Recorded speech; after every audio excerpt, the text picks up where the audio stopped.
අද මුළු රටම බලන් ඉන්නවා දඹුල්ල සිද්ධිය ගැන මොකද උනේ නැත්නම් මොකද වෙන්න යන්නේ කියලා. අපි තාමත්ම කනගාටු වෙනවා. එදා සිකුරාදා අපි පොලිසියටත් අතිගරු ජනාධිපතිතුමාටත් මේ සිද්ධිය වෙන්නත් ඉස්සර අපි පැමිණිල්ලක් කෙරුවා. අපි බලාපොරොත්තු වුණේ නැහැ ඒ සිද්ධිය එදා දවසේ වෙයි කියලා. විශේෂයෙන්ම කියනවා නම් අපි කවුරුත් දන්න එක දෙයක් තමයි සිංහල ජනතාව කියලා කියන්නේ 99.9% හොඳ මිත්‍රයෝ උදව් උපකාර කරන ඕනෑම වැඩකදී ඉදිරිපත් වෙන සිංහල ජාතියක් ඇතුළේ තමයි අපි හඳුනන්නේ. එවැනි මොහතක කිසිම පදනමක් නැති ඡන්දයක්වත් ගන්න බැරි ජනතාවගේ අප්‍රසාදයටපත් වෙච්ච කොටස් මේ සමගිය විනාශ කරන්න ඕනේ කියලා ඒගොල්ලෝ ප්‍රයත්නයක් දැක්කා. ඒ ප්‍රයත්නය තමයි දෙමළ මනුස්සයත් එක්ක තියෙන ප්‍රශ්නේ ඉවරයි. දැන් මේකට මුස්ලිම් මිනිහව කොටු කරගෙන මේකත් මේ සමගියත් විනාශ කරමු කියලා. මම හැමදාම කියපු එක දෙයක් තමයි මේ රටේ මුස්ලිම් ප්‍රජාව කියලා කියන්නේ මේ රටට 11 දෙනෙක් ආවා. ව්‍යාපාරය කරන්න ආවා. ඒ 11 දෙනාම ආවේ යෙමන් වලින්. ඒ ආපු එක්කෙනෙක්වත් ගෑනු අරන් ආවේ නැහැ. ඒ සියලු දෙනාම බැඳගත්තේ මේ රටේ ඉන්න නන්දවති, හාරියවති, සිරියවති, සෝමවතිව. එකකින් ආපු પરම්පරාවක් අපි. අපි එදා දැක්ක ඒ ස්වාමීන් වහන්සේ කතා කරලා කියනවා. අපි කාක්කේකටත් වඩා අන්තලෙසට කතා කරලා අපි මේ රටට අයිති නැහැ. අපි මෙතනින් ඉවත් වෙලා යන්න ඕනේ කියන කතාවත් අපිට ඇහුණා. සිවුර ගලවලා පෙන්වන තත්වයක් අපි දැක්ක මාධ්‍ය තුලින්. අපි කවදාවත් ගරුතර ස්වාමින් වහන්සේලාත් එක්ක ඇසුරුම් කරලා තියෙනවා. මේ තත්ත්වයටපත් වෙච්ච ස්වාමීන් වහන්සේ කෙනෙක් මගේ ජීවිත කාලේ දැක්ක පළවෙනි අවස්ථාව. අපි දැක්කා STF එකට පාර දෙනවා. පල්ලිය ඇතුළ කඩාගෙන එන එක අපි දැක්කා. කෝවිල ඇතුළ කඩාගෙන යන එක දැක්කා. පන්සල පල්ලියේ සහ කෝවිලේ සියලු දේවල් කඩාගෙන ඇතුළට ගියේවා අපි දැක්කා. මේවා මාධ්‍ය තුලින් ඒවා එළි වෙලා තියෙනවා. දැන් මේ ගරුතර ස්වාමීන් වහන්සේ කියනවා මේක මාධ්‍යෙන් අදපු වීඩියෝ පටයක් කියලා එතුමා ඒ ස්වාමීන් වහන්සේ කියනවා. අපිට බෞද්ධ ධර්මයේ ගත්තොත් බුදුහාමුදුරු දේශනා කරපු එකක් අපි ඇහුවොත් ඒ වහන්සේ දේශනා කරනකොට ඒ වහන්සේ දේශනා කරන ස්ථානයේ ඉඳලා පිටිපස්සේ තිබුණා ඌරු කොටුවක්. ඒ වහන්සේ බුදුහාමුදුරගේ විස්තර අහන්න ආපු පිරිස කිව්වා බුදුහාමුදුරනි මේක මෙතනින් ඉවත් කරන්න ඕනේ. ඔබ වහන්සේ ඉන්න තැන පිටිපස්සේ ඌරු කොටුවක් තියෙනවා කියලා. ඒ වහන්සේ මොකද්ද කිව්වේ? ඒ මිනිසුන්ට කිව්වා ඕගොල්ලන් ගිහිල්ලා ඒව කලබල කරලා ඒව මෙතනින් නැති කරන්න හදන්න එපා. බුදුදහමේ කියලා දෙන්න.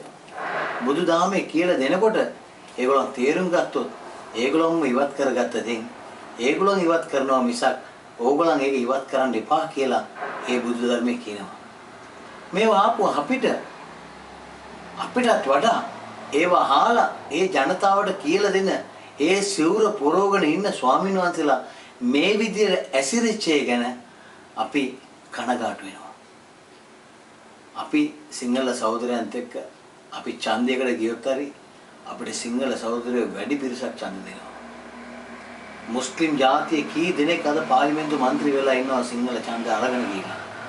ඒ තරම් මිත්‍රශීලී ජන කොටසක්.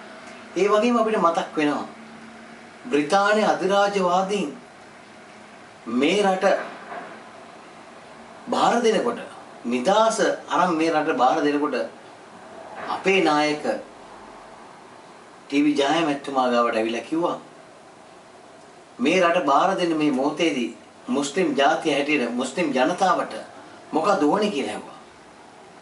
එතුමා ඒක උත්තරය දුන්නේ. ඒ ඉතිහාසගත වෙලා තියෙනවා. එතුමා කියපු එකම කතාව තමයි මේ රටේ මුස්ලිම් ජනතාවට කිසිම දෙයක් ඕනේ නැහැ. අපිට අපේ සිංහල නායකයෝ විශ්වාසයි කියලා කිව්වා.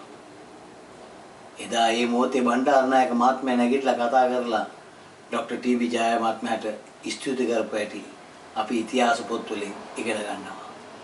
මේ වගේ මුස්ලිම් සිංහල ඉතිහාසයක් තියෙන මේ රටේ සියලු ජන කොටස්ට ජීවත් වෙන්න අයිතියක් තියෙනකොට සියලු දෙනාට කතා කරන්න අයිතියක් තියෙනකොට සියලු දෙනාටම ආගම අදාළ ඒ නිදහස තියෙනකොට මෙතනින් තොලංජු වෙලා ඵලයන් කියලා කියන තත්වෙට අපිපත් වුණා නම් අපි කියන්නේ මේ අපි ඊටමත්ම සන්තෝෂ වෙනවා අද සිංහල ජාතියක් ඇටියට සියලුම දේශපාලන පක්ෂ එදා වෙච්ච සිද්ධියට ඒගොල්ලෝගේ කනගාටුව සහ අප්‍රසාදය පත් කරලා තියෙනවා. ඒ වගේම බෞද්ධ සංගම් අද මේක හෙලා දැකලා තියෙනවා. ඒකෙන් අපිට පොඩි සැනසෙල්ලක් අපිට ලැබෙනවා. අද වර්තමාන ඉඩම් ඇමතුමා පැහැදිලි ලෙස කියනවා මේ ඉඩම පූජනීය භූමිය නෙවෙයි තියෙන්නේ මේ ඊට එහා තියෙන්නේ මේ පල්ලිය එතන තියන්න පුළුවන් මේ පල්ලිය ගලවන්න කිසිම උවමනාවක් නැහැ මේ රටේ ජනාධිපතිතුමාට වැරදි තොරතුරක් දීලා තිබුණා මිනිස්සු මේ පල්ලිය අවුරුදු 2යි පරණ කියලා මගේ ගාව විතරක් සියලුම විස්තර තියෙනවා මේක අවුරුදු 60කට වඩා පැරණි පල්ලියක් ඒක විතරක් නෙවෙයි ඒ ප්‍රාදේශීය සභාවෙන් ඒකේ ටැක්ස් එක වරිපණ අයින් කරලා තියෙනවා. ඒතකොට විදුලි බිල සාමාන්‍ය පල්ලි පන්සල් කෝවිල් චර්ච් එකට දෙන ගානට දීලා තියෙනවා. මේ ඔක්කොම පල්ලියක් නැත්තම් දෙන්නේ කොහොමද කියලා ප්‍රශ්නයක් ඇති වෙනවා. මේක තමයි ජනක බණ්ඩාර දෙන්න කොන එතුමාත් හැව්වේ. එතුමා පැහැදිලි ලෙස ප්‍රකාශ කරුවා මේ පල්ලිය මෙතන ඉවත් කරන්න කිසිම උවමනාවක් නැහැ. මේ පල්ලිය මෙතන තියන්න පුළුවන් සියලුම ජනතාව. එන් විශේෂයෙන්ම අපි කතා කරනවා බුදු ධර්මයේ කියන්නේ බුදු දහමේ කියලා කියන්නේ සහජීවනය.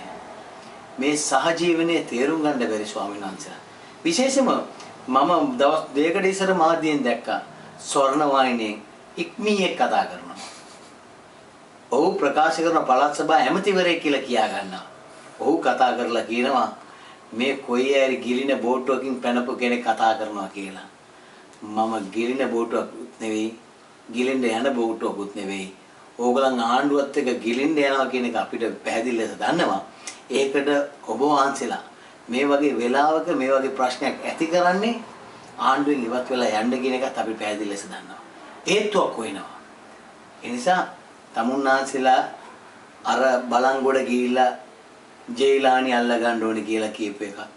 අනුරාධපුර ගිහිල්ලා අවුරුදු 450ක් පැරණි ජියාරමක කඩලා දාපු එකත් මුස්ලිම් ජනතාව බලාගෙන හිටියා. මෙතනදිත් මේක තමයි සිදු වෙන්නේ කියලා තමයි දඹුල්ලට ආවේ.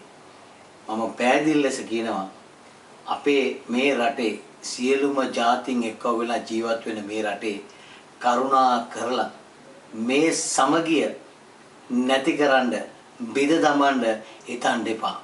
මේ රටේ මම ඉස්සරත් කිව්වා වගේ 99.9 හොඳ මිනිස්සු ජීවත් වෙන මේ රටේ හොඳ බෞද්ධයෝ ජීවත් වෙන මේ රටේ ඡන්ද 0.0.1ක්වත් ගන්න බැරි සමහර දේශපාලන පක්ෂ මේකෙන් මහාන බලන හදනවා කියන එක තමයි මට කියන්න තියෙන්නේ. එම නිසා මේ රටේ මිනිස්සු විශේෂයෙන්ම මේ ප්‍රශ්නේදී මම නැගී සිටලා මුස්ලිම් ජනතාව වෙනුවෙන් මම කතා කරුවා කියලා හෘද සාක්ෂිය කියලා වෙබ්සයිට් එකක් අදලා මාව මරන්න ඕනේ, කොටන්න ඕනේ, කපන්න ඕනේ, අම්මා මතක් කරලා මේවා බැනලා යවන සහෝදරයන්ට මට කියන්න තියෙන එකම දේ බුදු ධර්මය තමුන්නාන්සලා තේරුම් අරගෙන නැහැ.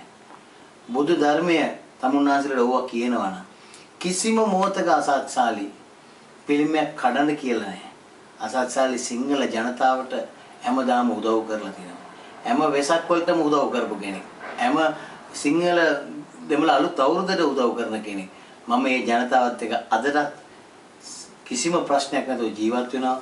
සිංහල ජනතාව සහ දෙමළ ජනතාව මට පුදුම ආදරයක් තියෙනවා.